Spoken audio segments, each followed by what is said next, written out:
Mr. Chairman, I cannot accept that reasoning because the night that the President said, that wala yan, wala talagang pakinabang yan, alisin nyo na yan.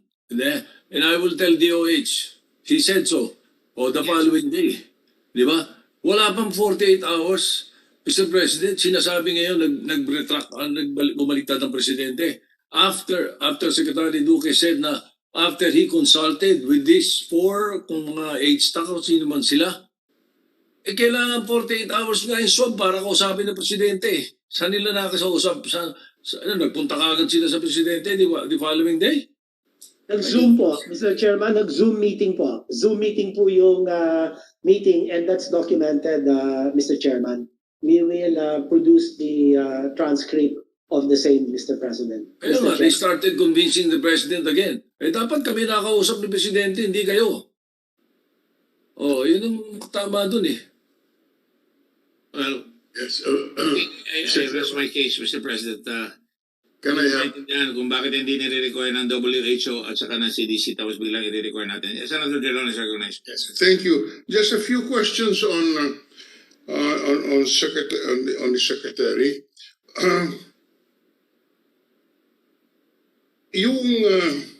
Is it true that you purchased from PSDBM the face shields at 124 pesos on April 29, 2020? Mr. Chairman, can I defer to Yusek Lloyd Lau, who knows the exact pricing point? Thank you, Mr. Chairman. With all due respect, can we request the Secretary to remove his mask when he answers our questions so we can hardly hear him? So I go back to my question. Is it true that DOH bought from PSDBM face masks at 124 pesos per piece on April 29, 2020? Did you say face mask? Can I just clarify? I'm sorry, face shields. Maybe I forgot. Face shields. Yes, I have the, yeah. Having it verified, Mr. Chairman, perhaps PSDBM might be able to answer it more authoritatively. But I'm still having it checked, Mr. Chairman. Can you give me just a little more time? Thank you. Yes, that's why I want this clarified. Because from what I see as records, you purchased from PSDBM face shields at 124. Maybe, and then are these the same face shields that PSDBM purchased from Blue Cross at 120 pesos?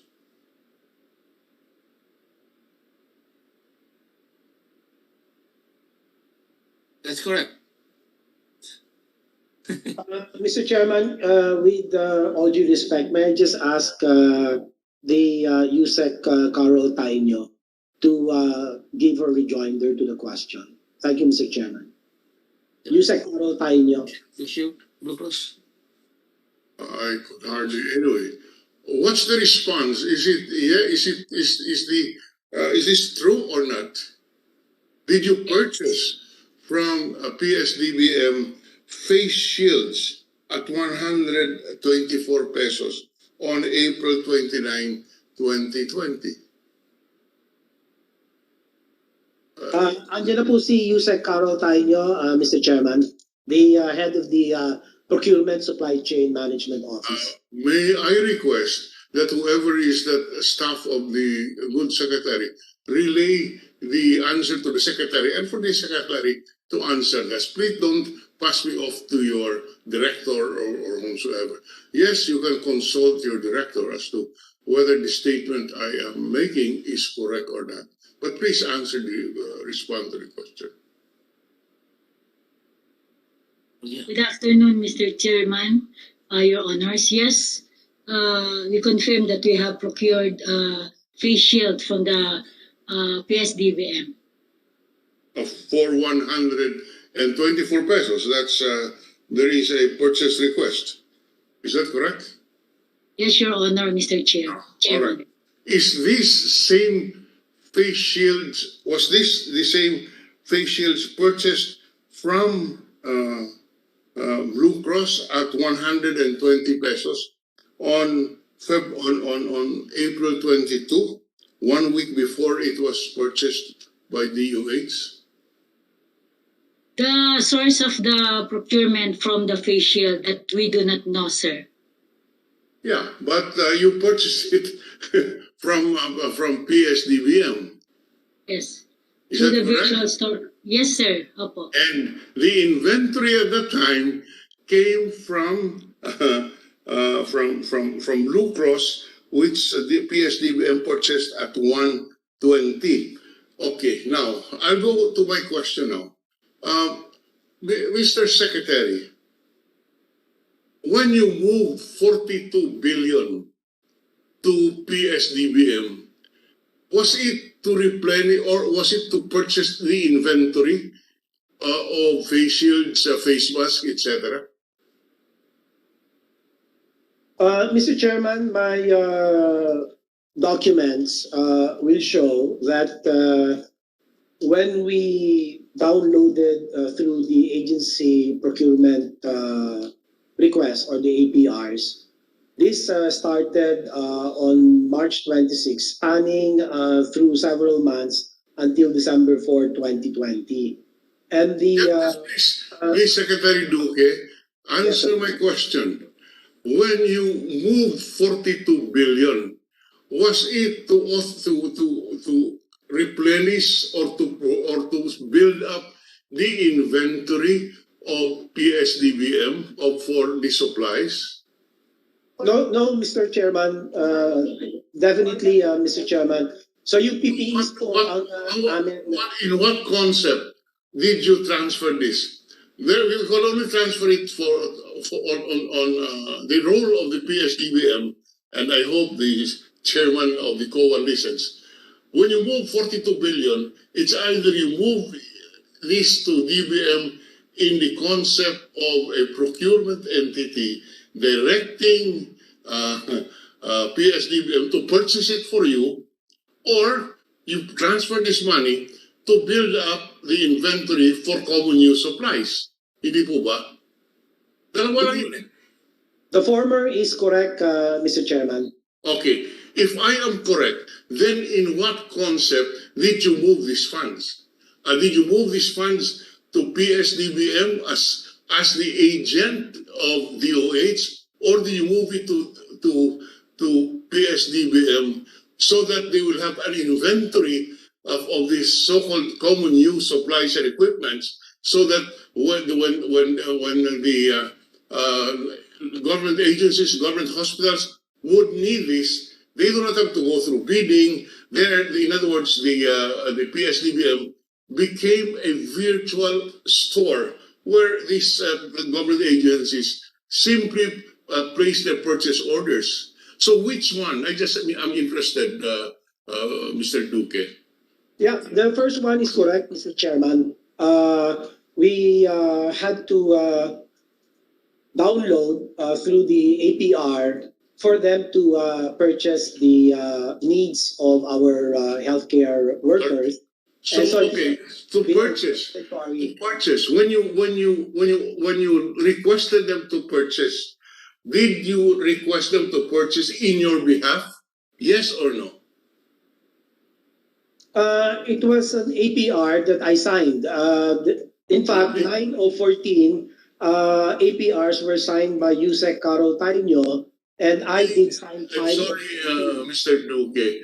We're running out of time. Just answer my question. When you move 42 billion to PSDBM, did you move it in order that they can purchase for you the medical supplies and equipment which are now classified as common use, or did you transfer the 42 billion so that PSDBM can build an inventory from where the public hospitals can get the supplies? Which one?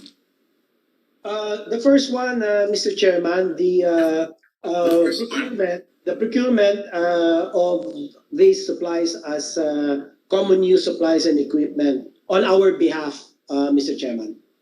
So you consider, so PSDBM was your agent at that instance when you moved. Is that correct? I cannot use the word agent. What were they? Well, they were the procuring entity of the national government based They were on the procuring entity of the DOH, right? They were the procuring entity of the DOH, right or wrong? that is What correct. I'm asking is, in what capacity did PSDBM receive this? Did they receive this 42 billion as the agent of DOH, or they received this in order to build up their inventory of common use supplies? And Well, Mr. Duque, Mr. Secretary, you admitted that you purchased face shields from PSDBM. Which face shields were purchased from Blue Cross and was funded by the 42 billion, which was transferred to by your authority, moved over to PSDBM. I have to check that, Mr. Chairman. I will have to confer with the PSDBM USEC Tainyo.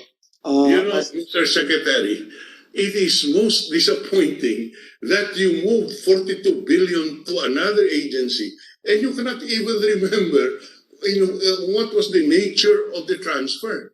I mean, that's not 42 pesos, that's not 42,000, that's not 42 million, that's 42 billion.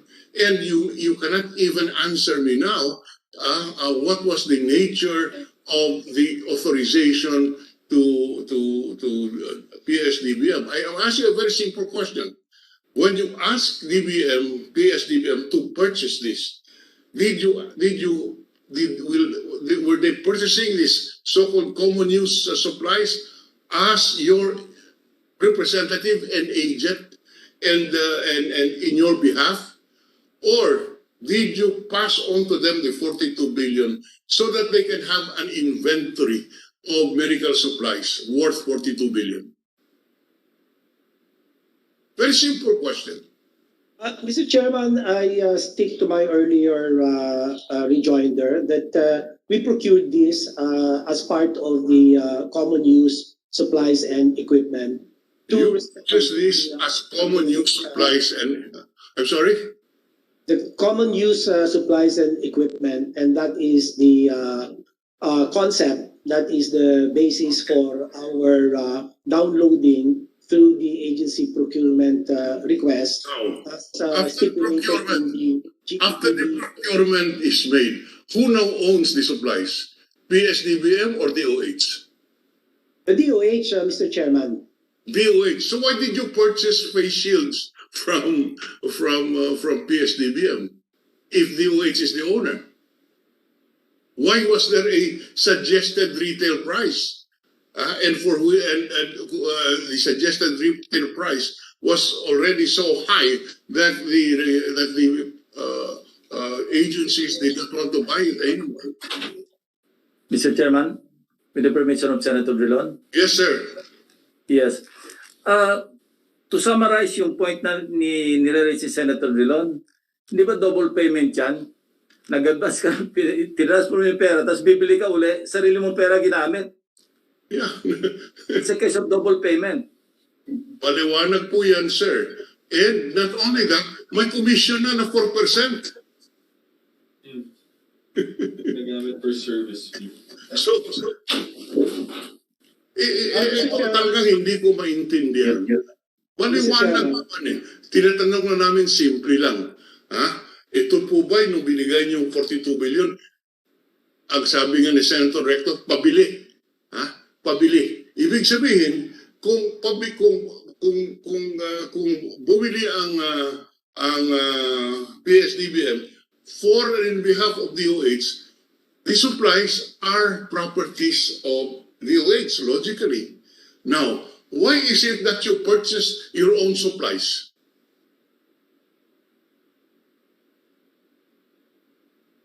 Bakit po binili nyo yung inyong sariling supply? At mas mataas pa by 4 pesos in this particular instance?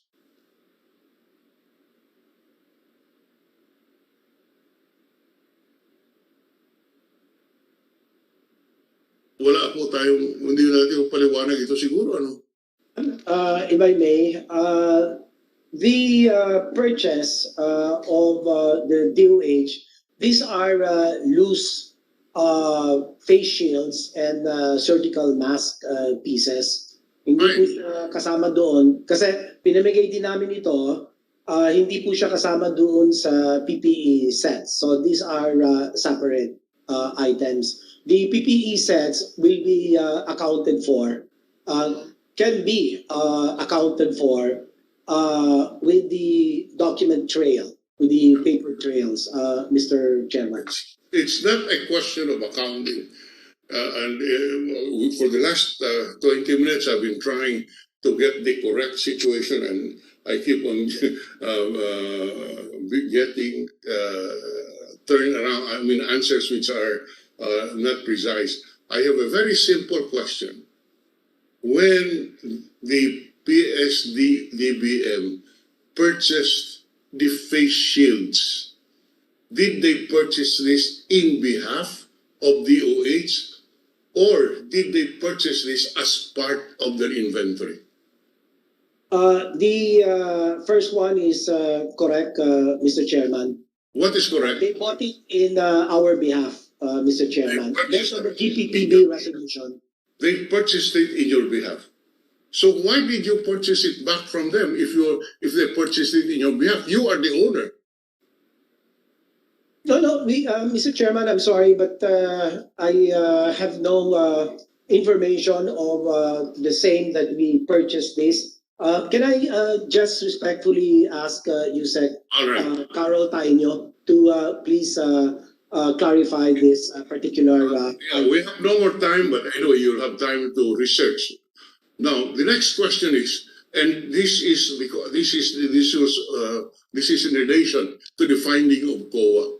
If you said it was purchased in your behalf by PSDBM, didn't the rules of COA, the internal IRR, require a memorandum of agreement? Because these were you were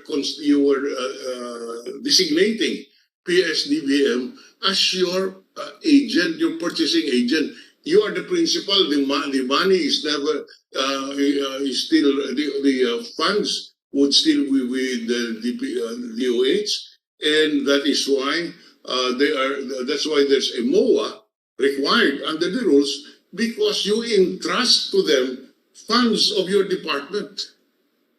Now, so please explain this, because under what you are saying now as the nature of the transaction, in effect, these masks, shields, etc., are properties of the DOH because the budget came from the DOH, and by your own declaration, DOH simply asked the SDBM to purchase it for DOH.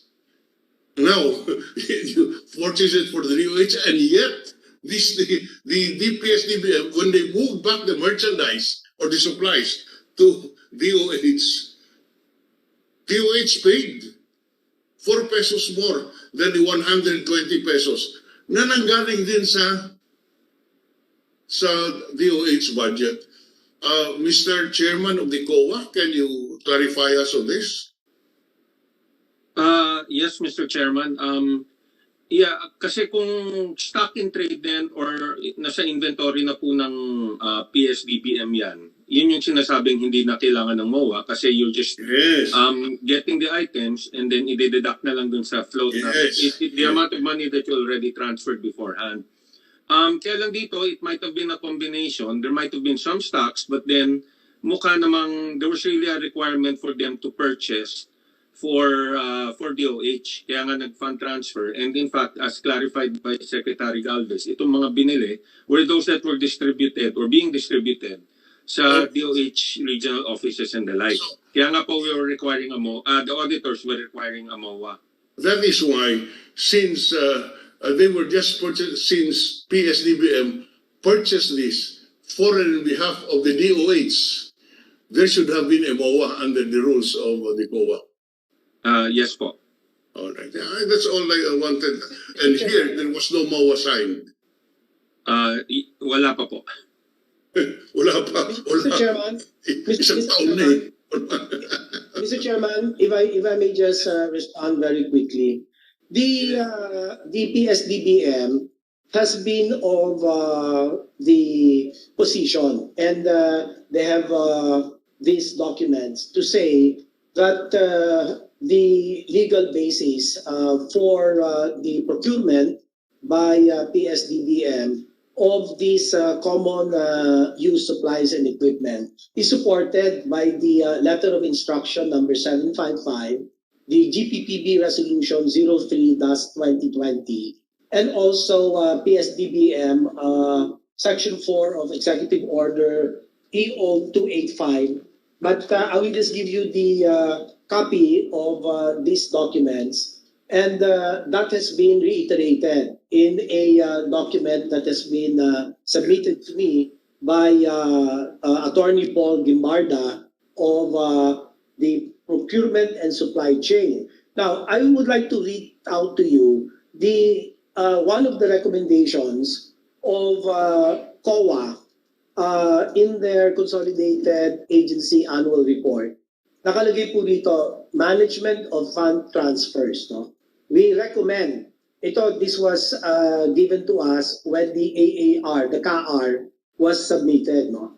We recommend that the Secretary of Health, to direct the heads of the operating units to prepare, amend, and submit the duly signed MOAs and henceforth require MOAs prior to transfer receipt of funds. Yeah. So, ganun po sila recommendation, and I have asked the PSDBM na kailangan may MOA. This is the recommendation of the COA. But the PSDBM, it is invoking that there is no need because by virtue of the GPPB resolution 03-2020, they can procure for us these items which have been identified as common use supplies and equipment by virtue of another resolution, Mr. Chairman.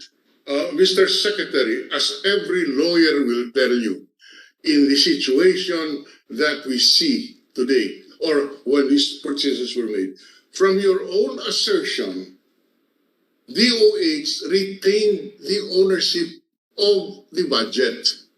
Now, you authorized DBM to purchase. You changed the nature of the asset from being cash in the budget to face masks, face shields, etc.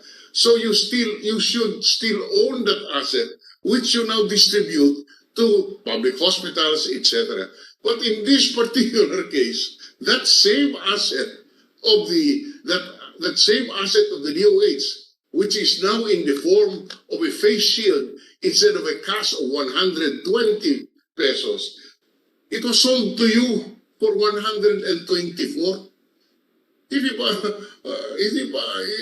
Doesn't that bother you as a, and then it is sold to you at 124, ginamit ang pera ng DOH para bumili, para pinagtubuan. Ito talaga tubong lugaw. Talagang pera nyo na, binili, sabi mo, pabili mo ako ng face shield. Sabi ng DBM, ito na yung face shield, bilhin mo sa akin ng 124. In the simplest terms, something is wrong with it. And then they made 4 pesos in this example, and then they make 4 pesos as a profit, and then may commission pa sila using budget and funds allocated by Congress to DOH. I leave there, Mr. Chairman, I think it's almost 4 o'clock. This is something that will be beyond explanation. I don't know how they will explain this. And then, just one more point. PSDBM said there is a suggested retail price. If there is a suggested retail price, that means they are selling their asset and it should be bought at this suggested retail price. If DOH simply put this in the hands of PSDBM as an agent or buying agent of the procurement entity, which is DOH, why should there be a suggested retail price? Hindi naman pag-aari ng DBM yun, ng PSDBM. Why is there a suggested retail price? SRP. Huh? And therefore, they're saying the suggested retail price is this. You buy it at this price. The funds come to us, goes back to us because kami ang nagbenta. But ang pera galing sa DOH. Something, yeah. Thank you, Mr. Chairman. What I understand is that the budget that was used to buy these common use supplies and equipment is separate from the money utilized to purchase the face shield. These are loose items of face mask and face shield. What was the budget of PSDBM for 2020? I assure you that they do not have that kind of a money and a budget to be able to purchase 42 billion pesos worth of common use supplies, which are medical equipment. Kaya hindi mo pwede sabihin budget yan ng PSDBM. Yung budget po galing sa DOH. Sabi nyo, that is correct, Mr. Chairman. That is correct. This is evidenced by our APRs. The documents are with us. These are the agency procurement requests that we downloaded. Which you purchased, which you gave to PSDBM. This is a purchase agency purchase request. Ang binenta sa inyo, yung binili nyo rin. Hindi ho, Mr. Chairman. I beg to disagree. But anyway, I will look into this. Give me a little more time to clarify this, Mr. Chairman, with your permission. Thank you, Mr. Chairman. Go into it. This must be explained. Because if you cannot explain this, may sabit po kayo. Pag hindi nyo napanawanag ito. On the record lang, Mr. Chairman, we... Kung sinabi nyo na ito ay nilipat lamang para baka pagbili ng medical supplies, ay di yung supplies dapat pag-aari niyan ay DOH. That is correct, Mr. Chairman. Pag-aari talaga ng DOH lahat itong mga APR. Bakit nagbumili kayo ng face shield na binenta ng Blue Cross sa PSDBM na nanggaling din sa inyo ang pera na pinagbili ng face shield? Anyway, again, Mr. Chairman, these are additional items, Mr. Chairman. But anyway, we will look into this and make a report in the next hearing, Mr. Chairman.